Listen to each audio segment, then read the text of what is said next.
اہمیت ہے. اللہ کے نبی نے عذاب کی بات فرمائی ہے.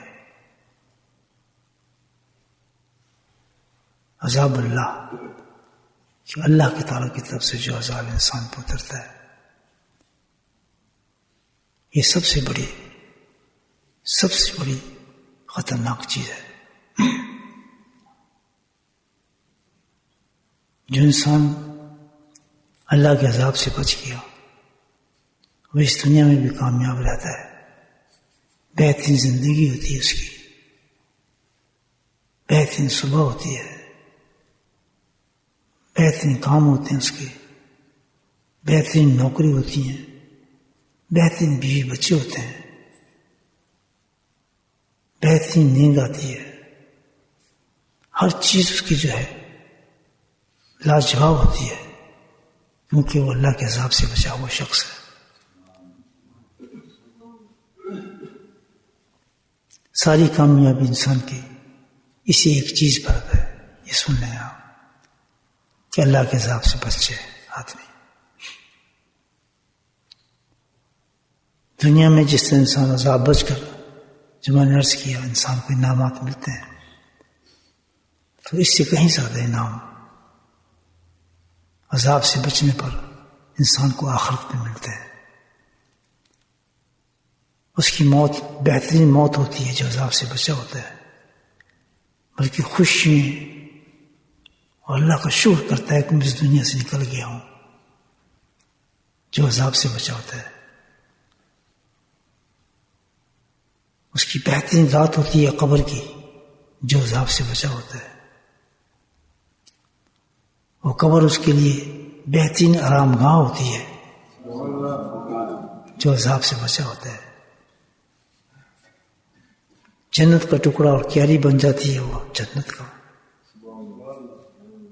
وہ وقت جو بہت ہی خطرناک ہے، جس پہ احادیث اور قرآن ہے، بار بار ہمیں تنبیہ فرماتے ہیں.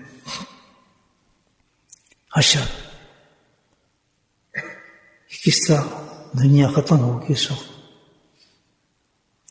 وقت کس طریقے سے لوگ اپنی قبروں سے نکلیں گے اور کس حال میں نکلیں گے، اس کے بارے میں آپ حدیث سنتے رہتے ہیں.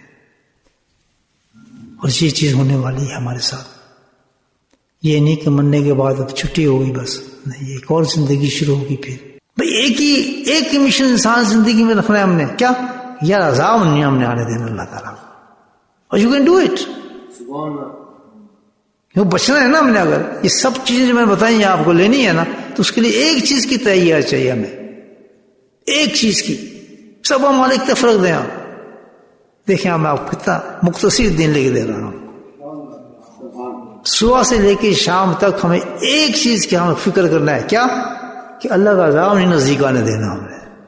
بولے سبحان اللہ. کہتے وہ میزان جو ہے نا اس قرآن پہ عمل کرنے کا، جو کیا ہے وہ سنت شریفہ ہے. اگر تم نے سنت کے لے کر اس کے احکامات پہ عمل کیا تو بالکل ایسا ہوگا جیسے ترازو میں چیز تولی جاتی ہے نا، ایسے تمہارے اعمال ہوں گے.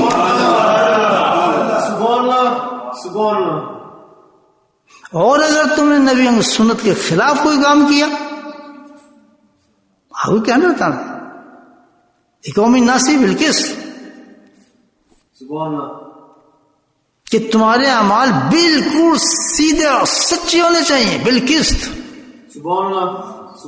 یہ ہے مطلب کہ تمہارے اعمال بالکل سیدھے سچے ہونے چاہیے. جو میں چاہتا ہوں ٹیڑھے میڑھے نہ ہو، تو اسی صورت میں ہوں گے، اسی صورت میں توڑ سکتے ہو. جب بٹے صحیح ہوں گے، تو جب تمہارے پاس ترازو ایسا ہوگا کہ جس کے اندر صحیح بیلنس ہوگا، تو جب وہ احکامات آئیں گے تمہارے پاس، اس ترازو کی طرف بالکل اگر سنت پہ چلائے، اس ترازو پہ تم نے رکھے جو سنت ہے، تو کبھی بھی تم افراط و تفریط میں نہیں جاؤ گے اور تمہارے عمل کبھی بھی ضائع نہیں ہو سکتے. سمجھے بات میری؟ یہ قرآن ہے، یہ کتنی لکھی ہے. سنت دیکھیں آپ کہاں ہے. تو پتہ یہ چلا کہ پورے احکامات خدا بندی جو نبی ہے، اللہ نے نبیوں کو بھیجا ہمارے لیے. نبی کا کام کیا تھا؟ وہ پوری بینات، پورے احکامات شریعت لے کر آئے. اور شریعت کے نبی خود تشریف تھے کہ جیسے جیسے میں نے اعمال کیے ہیں ویسے ہی ویسے تم نے عمل کرنے میری سنت کے مطابق. دین ایک ہی چیز ہے، میزان. ترازو، جسے قرآن نے کہا ہے کہ ترازو، یہ کامن لینگویج کس ہے یہ؟ سبحان اللہ۔ جس کے پاس نبی پاک کی سنت مبارک ہوگی مکمل دین اس کے پاس ہوگا، اور جس کے بعد نبی کی سنت نہیں ہوگی کوئی دین اس کے پاس نہیں ہوگا۔ میں گارنٹیڈ آپ کہتا ہوں جتنی جائے دین کی کچھ حساب کتاب کر لے، دین ہے ہی نہیں یہ۔ پھر سال میں کافت تو خود شیطان، وہ شیطان کے قدم پہ ہے۔ دین کی کمپلیشن نبی پاک کی سنت سے ہوتی ہے۔ کرتے ہیں انکار اس چیز کا؟ پھر پڑھو اور آیت ایک آیت نے آپ کو ثابت کر دی اس چیز کہ اس میزان پہ اگر ہم نے اپنے عمل کو نہیں تولا نبی پاک کی سنت کے پر، تو ہمارا رول ماڈل ہے اللہ کے نبی صلی اللہ علیہ وسلم۔ شکل، صورت، لباس، کھانا پینا، اٹھنا بیٹھنا، مومن کا ہر عمل دین ہے، اور ہر سنت جو عذاب سے بچاتی ہے۔ جہاں سنت ہوگی وہ عذاب نہیں ہوگا، جہاں سنت ہوگی وہ رحمت ہوگی۔ عذاب اس وقت اترتا ہے انسان پر، دو کیفیت ہوتے ہیں انسان کی، ہر وقت انسان دو کیفیت کے اندر ہے۔ کتنی کیفیت میں؟ always in the two conditions, not three ones۔ کون سی؟ یا رحمت میں ہوگا یا عذاب میں ہوگا۔ بولے سبحان اللہ۔ جج یور سیلف۔ میزان تو بتا دی اللہ پاک نے، سبحان اللہ۔ یا عذاب میں ہوگا یا رحمت میں ہوگا، تیسری پوزیشن ہو نہیں سکتی۔ اس وقت آپ کس پوزیشن میں ہیں بتائیں؟ مجھے بولیں 100% رحمت، بولے سبحان اللہ۔ اللہ کرے اس حالت میں موت آ جائے، اور جس حالت میں موت آ گئی اسی پوزیشن میں ہو جائے گا، یہ بھی یاد رکھیں۔ بعد میں آپ بے شک ختم شریف کرتے رہیں، کچھ چکر نہیں چلتا ختم ہوگا۔ اب نہیں ختم اگر گل سمجھ آنے پہ کوئی نہیں آنے پہ ہے۔ اب مجھے آپ کیا کہیں گے؟ یہ ہے جی وہ ہے۔ دیکھیں جس حالت میں بندہ ہوگا اسی حالت میں اٹھے گا۔ کیوں؟ کہ ہم کمزور ہیں، کہنا چاہتے ہیں، سستی ہیں، کوشش کرتے ہیں جماعت سے نماز پڑھیں، کہتے کوئی بات نہیں، کلمہ گو کہ کلمہ گو ہے، چلا کہتا ہے میں اس کا علاج دے دیتا ہوں تمہیں۔ بولے سبحان اللہ۔ کسی ملک میں رہو، اگر تم یہ علاج کرو گے تو انشاءاللہ اس ملک میں تم پکے مسلمان ہو جاؤ گے۔ تم 5 وقت کی نماز پڑھیں گے، تم بھی، تمہارے بچے بھی پردہ پہنیں گے۔ اگر یہ عمل کر لیا پھر جگہ نہ چھوڑو، پھر یہ عمل کرو، کھلے گا نا راستہ۔ کوئی ٹکٹ کٹائیں گے ضرور نہیں کہیں جانے کی بھی، یہی عمل کر لیں جو آپ کو بتا رہا ہوں، یہی آپ کے بچے ولی اللہ پیدا بن جائیں گے۔ اللہ کے نبی فرما کہ یہ وجہ ہے کہ عذاب کے کیوں آنے تمہاں پہ؟ عذاب اس لیے آتا ہے کہ جب تم اللہ کے دین پہ عمل، احکامات پہ عمل نہیں کرتے جو اللہ نبی لے کر آئے ہیں۔ سمجھ گے نا بات؟ تو اگر عذاب سے بچنا چاہتے ہو تو کیا کریں پھر؟ کہ اس کے اللہ تعالیٰ کے احکامات پہ عمل کرو۔ سمجھ آ رہی بات؟ جب آپ اللہ کے احکامات پہ، سنت پہ عمل کریں گے تو پھر کیا رحمت آئے گی آپ کی۔ تو وہ عمل کرنے کے لیے کیا کیا جائے؟ اللہ کے نبی نے پھر حدیث پیش کروا دی۔ کیا فرمایا؟ اللہ کے نبی نے فرمایا کہ اللہ کے عذاب سے بچنے والا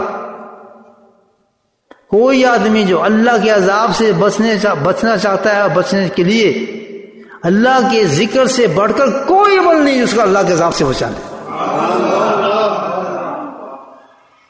یہ حدیث ہے جو میں آپ کو سنائی تھی۔ تو اگر اللہ کے عذاب سے بچنا چاہتے ہیں، اپنا کو بچانا چاہتے ہیں، تو کیا کرنا چاہیے؟ اللہ کا ذکر کرو۔ اللہ تعالیٰ فرماتے ہیں کہ اس سے بڑا کوئی عمل نہیں جو آپ کو اللہ کے عذاب سے بچا دے۔ سمجھ آ گئی بات؟ نہیں ابھی نہیں سمجھے، مجھے سمجھانا پڑے گی ابھی، آپ ابھی نہیں سمجھے آپ۔ کیوں کہ اللہ پاک نے کہ اللہ کا ذکر جو ہے اللہ کے عذاب سے تمہیں بچائے گا۔ کیوں؟ کیسے بچائے گا؟ اس لیے اللہ کا ذکر ایسے بچائے گا کہ جب تم اللہ کا ذکر کرو گے تو پھر کیا ہوگا کہ تم پہ اللہ تعالیٰ کے احکامات پہ عمل کرنا بالکل آسان ہو جائے گا. کیونکہ کون روکتا ہے تمہیں اللہ کے احکامات سے؟ تمہارا نفس اور شیطان تمہیں روکتا ہے. تو اللہ تعالیٰ کہتا ہے میں نے اس کے مقابل میں تمہیں ذکر دے رہا ہوں. جب تم میرا ذکر کرو گے تو شیطان اور نفس کمزور ہو جائیں گے اور تم پھر اللہ کے احکامات کرنے کے لیے مضبوط ہو جاؤ گے. جب تم احکام کو مضبوط ہو جاؤ گے تو پھر تم پہ عذاب ختم ہو جائیں گے, اللہ کی رحمت تم پہ آ جائے گی. That's why we do the ذکر. اب میں آپ سے پوچھتا ہوں کہ جب سے آپ نے ذکر شروع کیا عمل آپ کے کچھ مضبوط ہوئے یا نہیں ہوئے؟ گناہ نکل رہے یا نہیں نکل رہے؟ تو پھر حق اللہ کی کتاب بھی حق, اللہ کے رسول کی بات بھی حق ہے. آپ بیٹھے ہیں سارے, جو پہلے تھے اس سے فرق پڑا ہی نہیں پڑا. الحمدللہ. اس لیے میں آپ کو ذکر, جیسے آپ ذکر میں کمزور ہوں گے تو پھر عمل میں کمزور ہوں گے. اگر آپ چاہتے ہیں کہ آپ اپنے عملوں کو مضبوط کریں, اللہ کے نبی نے یہ بہت بہترین راز بتایا کہ جتنا مضبوط آپ کرنا چاہیں گے اتنی کثرت کے ساتھ اللہ کا ذکر کریں.